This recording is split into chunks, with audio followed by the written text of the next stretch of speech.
What's up YouTube? I'm Max and this is my affirmation video from a book I've been writing or copying called Poverty to Power by James Allen. As you can see on my other videos, it's the same thing. It's just my affirmation video. It's just one take. I just repeat it and that's it. So this is what I talk about. I want to talk about what I want. And you can see all my other videos, it's the same thing. So there's nothing new here.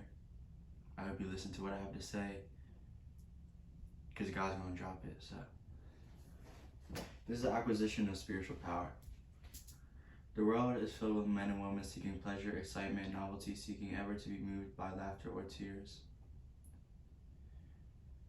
Not seeking strength, stability, and power, but courting weakness and eagerly engaged in dispersing what power they have. Men and women of real power and of real influence are few, because a few people are prepared to make that sacrifice necessary to the acquisition of power, and few still are to be patiently built up upon the character, and to be swayed upon the fluctuating thoughts and impulses is to be weak and powerless. To rightly control and direct those forces is to be strong and powerful. People with strong animal passions have much of the ferocity of beasts, but this is not power. The elements of power are there, but it is not only when this is tamed or subdued by the higher intelligence that the real power begins, and people can only grow in power by awakening themselves to a higher and higher and higher and higher and higher and higher states of intelligence and consciousness. The difference between people of weakness and the people of power lies not in the strength of the personal will, for stubborn people are usually weak and foolish, but in that focus of consciousness which represents their states of knowledge.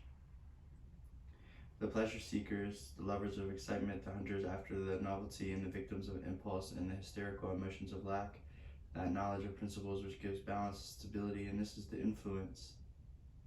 People commence to develop their power when checking their impulses and selfish inclinations, and fall back upon the higher and calmer consciousness within them, and to begin steady to themselves upon a principle.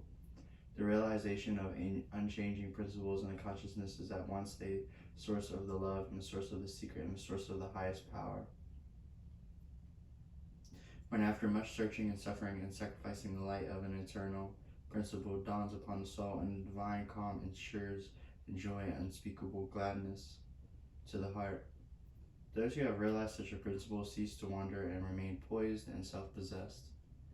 They cease to be passion slaves and become master builders upon the temple of destiny. People governed by self and not by the principle change their form from their selfish comforts, and when they are threatened, but deeply intent upon the defending and guiding of their own interests, they regard all the means as lawful that will serve that end. They are continually scheming as to how to protect themselves against enemies, being too self-centered and perceive that they are their own enemies. Such people's work crumbles away, for it is a divorce from truth and power. All effort that is grounded upon self perishes. Only that work endures that is built upon indestructible principles. Those who stand upon a principle remain calm, dauntless, and self-possessed under all circumstances. When the hour of trial comes and decision must be made between personal comforts and the truth, comforts are given up. This cannot be altered even when they are faced with the prospect of torture. Self-centered people regard the loss of their wealth, their comforts, or their lives as the greatest calamities which can be befell before them. People of principle look upon these incidences as comparatively insignificant, and not as compared with the loss of character and the loss of truth. To desert truth is too much to people, and the only happening which can really be called is a calamity. It is the hour of crisis which decides who are the minions of darkness and who are the children of light.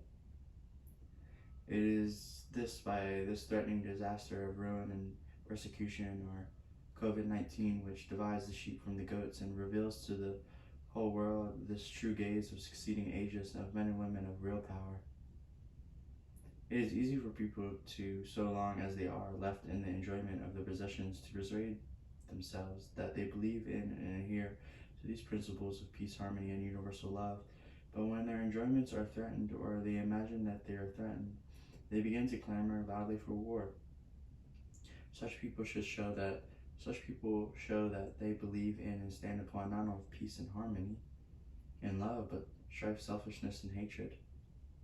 Those who do not desert their principles when threatened, when the loss of every earthly thing, even to the loss of reputation and life, are the people of power. They are the men and women whose every word and work endures. They represent the leaders who, from the afterworld, honors and reveres and worships. There is no way to the acquisition of spiritual power except by that inward illumination and enlightenment which is the realization of spiritual principles. And those principles can be realized only by constant practice and application. Take the principle of divine love and quietly and diligently meditate upon it with the object of arriving at a thorough understanding of it. Bring its searching light to bear upon all your habits, your actions, your speech, and your intercourse with others, your every secret thought and desire. As you persevere in this course, your divine love will become more and more perfectly realized to you, and your shortcomings will stand out in a more vivid contrast, spurring you on to renewed endeavor. Having once caught a glimpse of the incomparable majesty of the imperishable principles, you will never again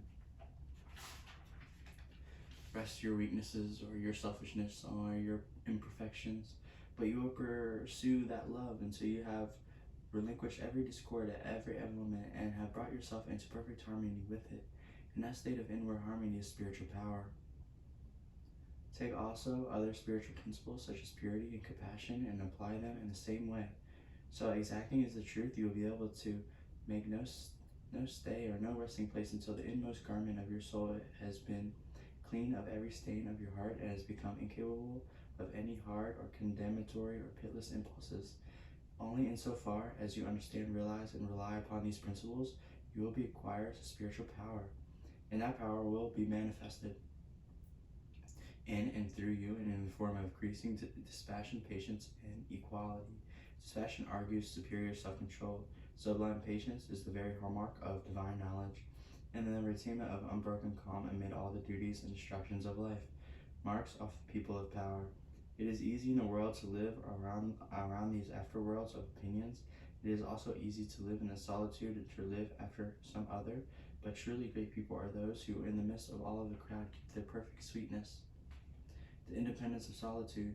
Some mystics have that perfection and dispassion and the source of that power by which miracles so-called are performed, and truly those who have gained such perfect control of all their interior forces that no shock, however great, can ever for a moment unbalance them, must be capable of guiding and directing those forces in such a way, in such a manner. And to grow into self-control and patience and equality is to grow in strength and power, and you can thus grow by focusing your consciousness upon a principle. As a child, after making many and vigorous attempts to walk unaided, at last succeeds after numerous falls in accomplishing this, so you must enter the way of power by first attempting to stand alone. Break away from the tyranny of custom, tradition, conventionality, and the opinions of others until you succeed in walking lonely and erect. Rely upon your own judgment, be true to your own conscience, follow the light that is within all of you. All outward lights are so many will-o-wisps. There will be those who will tell you that you are foolish, that your judgment is faulty, that it's not constructive, or whatever it is, and that the light within is darkness, but heed them not. If what you say is true, the sooner you say it, as you are the searcher for wisdom, you find out the better, and you can make your own discovery only by bringing your powers to the test. Therefore, pursue your course bravely. Your conscience is at least your own, and to follow is the path of freedom. To follow the consciousness of another is to be condemned to slavery. You will have many falls, and you will suffer many wounds, and will endure many buffetings for a time, but press on with faith, believing that sure and certain victory lies ahead. Search for a rock, principle, and having found it, cling to it. Get it under your feet, and stand erect upon it, until at last, immovably fixed upon it, you succeed in defying the fury of waves and storms of selfishness. For selfishness is in every form is of dispassion, weakness, death, and unselfishness is the spiritual aspect of conservation, power, and life. As you grow into a spiritual life and become established upon the principles, you will become as beautiful and as unchangeable as those principles will taste as the sweetness of their immortality and their essence, and you will realize the eternal and indestructible nature of the God within. I'm Max. That's the acquisition of spiritual power, as I read here in my affirmation journal. Like I said, this is my affirmation book. I wrote this. I'm Max. This was by Poverty. This is from Poverty to Power by James Allen. James Allen was the original author. I just came in and unlocked a secret. So I'm Max, and I'm out.